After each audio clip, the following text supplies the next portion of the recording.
Now, active shooter scenario is something new. Didn't have this back in the 90s when I first started in law enforcement. We didn't have this. It was very rare that you hear about an active shooter. It was always a hostage taker. Yeah. Now we have active shooter scenarios. You know, Columbine was the first active shooter scenario, I think, in 1997. I say, Monica, don't be today. Me and you done the fight, don't they? Well, you know, let's see. I'll kick it off with the Las Vegas shooter. Okay. Woke up to that one Monday morning. Was it Monday morning, Tuesday morning? I woke up to that. I think so. Monday this week. Monday morning. Not really knowing what was really going on. You know, just like trying to figure it out. Look at my phone. You know, who was it? 50 people dead. You know, I said, wow, that's crazy. Took a while for that whole active shooter scenario, because I've been involved in active shooter scenarios as far as training, knowing the behavior behind what is an active shooter enable. What is it? Why are we at this particular junction as far as active shooter? Usually there's signs. There's always a sign. You might not know the signs, but the sign's already there. And they were obviously there with this guy. But the fact that no one was actually looking for it, and 9 times out of 10, most of the public won't even be looking for it. You know, looking for those obvious signs of there's something wrong. You know, so it was really bad, because this guy just stood on the 32nd floor, just started picking people off. Yeah, that is in itself, you know, just to pick up a firearm and say, I'm just gonna shoot people at random. You don't know the meaning, you don't know the reason why he's doing what he's doing, but he's shooting people like crazy. You know, and the fact that the police don't know anything of what's going on is more troublesome, because there's no telltale signs. He didn't leave anything behind for Las Vegas PD to actually try to put this all together. He left nothing for them to figure out, okay, this is why we are where we are. You know, and that's huge, because he cleaned up everything he was supposed to clean up. As far as I'm concerned, he cleaned everything up. He didn't want to leave anything for anybody to find out. You know, and now we're at a point where what's next? You know, me being an avid shooter myself, been in 3 gun competitions, which consist of 5. This is the handgun, shotgun, and an AR. And then me, as well as in law enforcement, carrying ARs for a living, for work purposes, because being in a law enforcement capacity. I love shooting. Not to say I'm going to go out and do anything of that nature, but I love shooting as a sport. You know, I practice because I have to practice, because it's part of my profession. You know, but everyone's like, well, why does a person need all of these guns? You know, just like I explained to my mom. Shooting is for fun as enthusiasts. It's a sport. You know you're not going to see me with 40, 50 guns, but at the same time, it's still a sport. So everyone is screaming, oh, AR should be banned. I'm in between, because it's not the firearm that you need to be worried about. It's the person behind it. So yeah, I'm all for psychologicals being done. Why not? You ain't got nothing to worry about. You know, I think if we had psychologicals done, we'd probably have less active shooter scenarios. Because you think about it, every active shooter scenario that we've been through in the last 7 years, all the guns were bought legally. It wasn't bought on the black market. It was bought legally. So let's say that these individuals that were involved in active shooter scenarios, if they had taken a psychological, might we have Sandy Hook? We probably wouldn't have. We might not have had Colorado at the movie theater. In the movie theater, Colorado at the movie, and then the other one, and at the women's clinic. We might not have had that scenario as well. You know, I mean, we might not even had Arizona when the congresswoman got shot in the head. We might not have had it if we were actually doing psychs. But now, so if you're doing psychological, you're invoking on the HIPAA law, on the HIPAA law. Okay. So that's invading, a person's right to privacy as far as their health information being put out there. But I think something has to be done because we can't continue to have these active shooter scenarios take place, and it's not criminals that are involved in these shootings. That's just me. That's how I feel about it. I doubt it. I don't think there was any other shooters involved. I think it was just him, and the fact that he was using that stock at the end, which allowed his rifle to be full auto. And because when you shoot a full auto rifle, pull the trigger and just let it go. You're talking about 30 rounds in a few seconds. And now, Brother Rodney, when you talk about like 30 rounds, because I know some people say like they hear the terminology but don't know what that really means. So like when you say 30 rounds, like how many bullets? Well, it's 30 rounds. Okay. 30 rounds, 2 to 3 rounds. Okay. And 2 to 3 rounds goes 20 to 2,400 feet per second. Faster than the speed of light. And you're talking about going through a gas-operated rifle. And you're talking about putting 30 rounds, or let's say, I'm just more technical with it. Right. 30 rounds in the magazine. 1, 2, 3, 4, 5, 6, 7, 8, 9, but you just load it. Do you get another mag? You load that up. 1, 2, 3, 4, 5. So you put that in on charging hinge. You pull the charging hand. You acquire your target and you pull the trigger. So now if you go full auto, same thing. Charge your hand, boom. Put up on that shoulder, and then pull that trigger, and just hold the trigger back until you're empty. Right. Just think about that. I come in here with 5 mags, full of 30 rounds of ammunition and 5 magazines, and I'm just.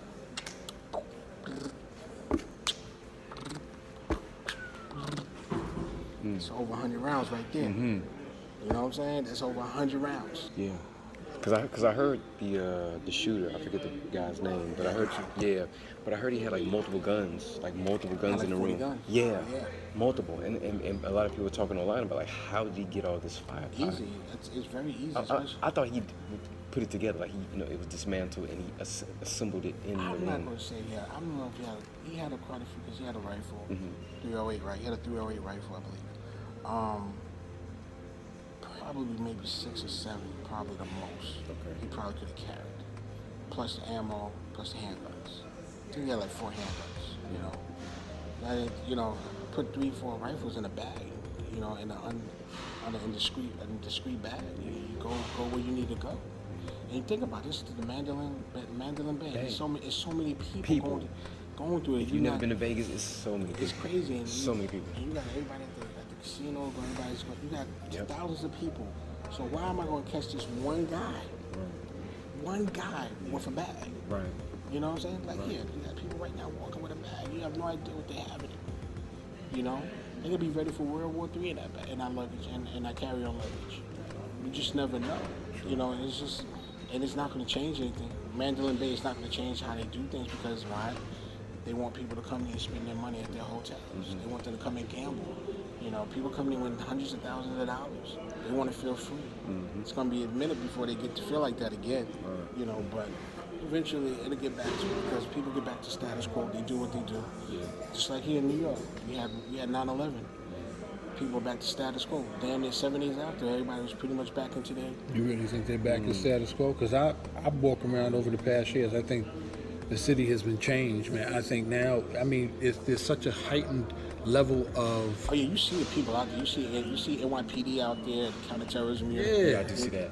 And the energy between us, you don't have that trust factor no more. You don't have that freedom factor. Wow. There was that car accident that took place in Midtown a couple of months ago. Everybody's in that heightened... Well, I think everybody now, you're right, everybody's more security conscious.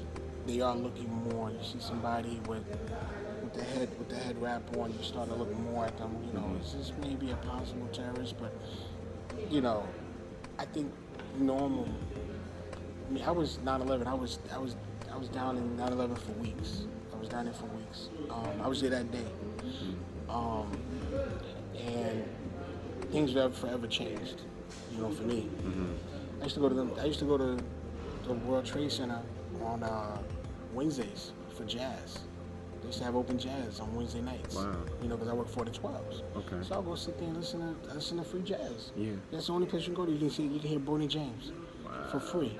You know what I'm saying? Because then you had the JVC Jazz down by J&R Music World. Remember that? Oh, Bonnie James, what's up? That's Bonnie James he's between him and Brian Copeland.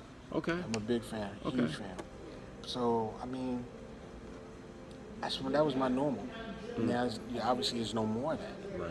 But you know, we are more security. We are heightened security more. We are heightened a lot more. I will say that. You know, but I think everybody's back to they're still doing what they do. Everybody's doing what they normal. You know, and I think even in Vegas, they will get back to doing exactly what they do. You know, I mean, ain't nobody gonna ever forget because this is the worst active shooter scenario that's ever taken place in history. Yeah. Because there've been other scenarios that have taken place that have been more, but this is one where one man, numerous weapons, fired upon innocent people Right. at one time. And generally, and speaking, and again, correct me if I'm wrong, but in the training, do they specify if the active shooter is like what gender or ethnicity they generally are, or did you just stress more like just active shooter, like? It depends. I mean, it depends on the scenario, how it plays out. Right. But depending on what the agenda of the active shooter is. If it's more so like, let's say we're gonna have a hostage situation, you wanna, or a situation you always want to gain some type of knowledge, some type of intel of who you're dealing with. And notice we're not saying terrorists here. Notice what the key word you are that we're not saying is terrorist. Terrorist, yeah, right. definitely. We're saying active shooter. Active shooter. You know, so he doesn't get the terrorist label, but I digress. Yeah, but How do you feel about that? Well, active shooter and the terrorist activity, you have your narco-terrorism, foremost Pablo Escobar, you know, bringing drugs into the country. Then you have your foreign terrorism, whereas you have Bin Laden. And then you have domestic terrorism, homegrown, Terry McVeigh, blowing up, you know, Oklahoma in 1995. Yeah. Okay. There's so many. Those are the three types of terrorism that I know of, and that's how I've trained with. Now, active shooter scenario is something new. Didn't have this back in the 90s when I first started in law enforcement. We didn't have this. It was very rare that you hear about an active shooter. It was always a hostage taker. Yeah. Now we have active shooter scenarios. You know, Columbine was the first active shooter scenario, I think, in 1997. I think that was the first active shooter scenario, I believe, is the Columbine. The two young boys coming in and shooting all the kids, 20-some kids in Colorado. I don't know, man. How do you feel about the shooting, Kyle? Ah, man. I mean, the brother's touching on so Thank many. you. Yeah, no, the brother's touching on so many, and that's why, you know, I'm just listening, bro, because like, with you being in law enforcement, that training comes into play, you know, and you all, they have done the research as far as like how these things are happening, how they can be avoided, or if they do, you know, go down, how to deal with the situation where there'll be as less casualties as possible. You know, the whole thing, hide. You know, if you can get out, get out. You know, get out of the building, and obviously give that information to law enforcement, the ones that are actually going in, because now you have a lot of patrol units that are training now. It's no longer waiting for SWAT. It's no longer waiting for SWAT now. You got five guys in patrol. All right, everybody got their rifle. Put your put your shell vest on. Boom. We're going in a 5-man stack. We're going to clear this out. We're going to clear this building. Okay. And you know, because there's no more waiting for SWAT. So now, patrol guys are now even NYPD now. They're training them in SWAT style. They're learning about 5-man stacks. They're using ballistic shields. The ballistic shields, the 40-pound ballistic shield, where usually SWAT carries. And I've carried doing special operation. Now patrol guys are using those now. You know, this is because now there's no more waiting for SWAT because you don't have that time to wait. Because now if you have an active shooter, this person is going to take lives. So you're there to stop as many lives from being taken as fast as you possibly can and safe as you possibly can. If you can save the shooter at the same time, you do so. Yeah. But if you have to eliminate them too, then it is what it is. It has to happen. But yes, training is definitely different now with the active shooter scenarios. It's really different. It's fast. It's methodical at times. You don't know if you use fast and methodical. Because fast and methodical is slow, but Yeah, yeah. You know, but- people don't see it that way, but it is methodical. Yeah. There's a plan, there's an objective. You know, there's ways to approach various situations. yeah. So yeah, You have to. You know, everyone just thinks you're just going to a building. You're just running the building. Yeah, no, no. there's a plan in play. Yeah. There's a plan in play. You're taking what you cover point. You take point. I bring up the rear. You know the two guys in the middle. They're bringing the two guys. They're dragging any casualties, any wounded. They're covering them and bringing out the wounded, things of that nature. Yeah. So I mean, there's a plan in play. And I'm glad we're all starting to learn it. yeah. But what are your feelings as far as? Man, I mean, I have more questions than anything. Okay. And I try to ask as much yeah, as I can. yeah. I'm not the professional. Right, how I learn. right. This is how I But learn this from is, you. this is, one of those things that, you and I Kayode talk about a lot. It's like if you don't know, you listen first. Right. You know what I'm saying? You Very gain good. more, and then those questions may generate other questions, and sometimes those questions are actually answers. So. Very good. Yeah, it's just this whole thing, man. It's with it's like I'm glad that the training exists, but why does it need to exist? And it's like this new dynamic of active shooter. Like, why is this occurring, right? Like, why are these new forms of violence upon masses of people occurring? Like beforehand, it was hostages. Before that, it was hostages, and also like serial killers and things like that. Like these acts of violence and murder upon those who. It's more relevant to our daily life now than it used to be. Yeah. Right. I Yeah. understand. And what it's this hyper, this hyper violence, man. And some of it I see coming from, of course, people want to say, oh, well, the movies are movies and video game, but it's coming from all that. It's like I think it's just the culture of America. Like we have more guns, we have more access to guns, we have a certain type of behavior that the country was founded upon. So it's just like all these historical things, historical linked to cultural things that allow these acts to keep. It's like a one-up. It's like it's not getting less. It's getting more. It's becoming more so. I'll give you another. I'll add a little bit of a caveat to that. Not to throw race in, but we never saw black active shooters before.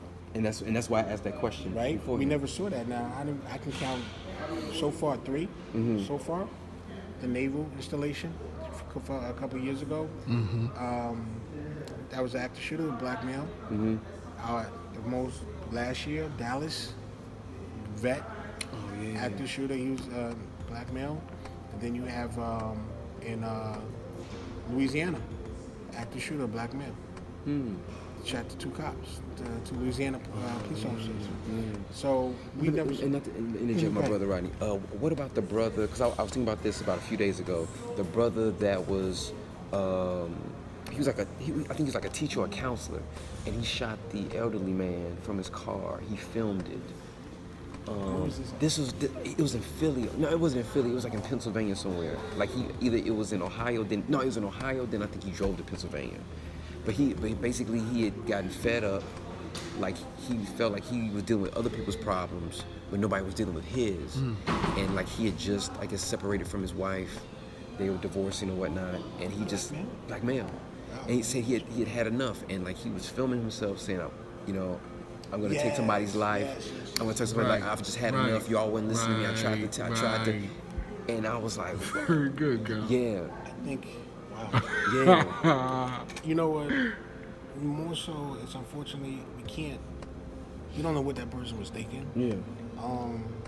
And we never will know what these actors shoot, whether they're black or white. There's obviously something going on. Like I said, there's always signs. There will always be a sign.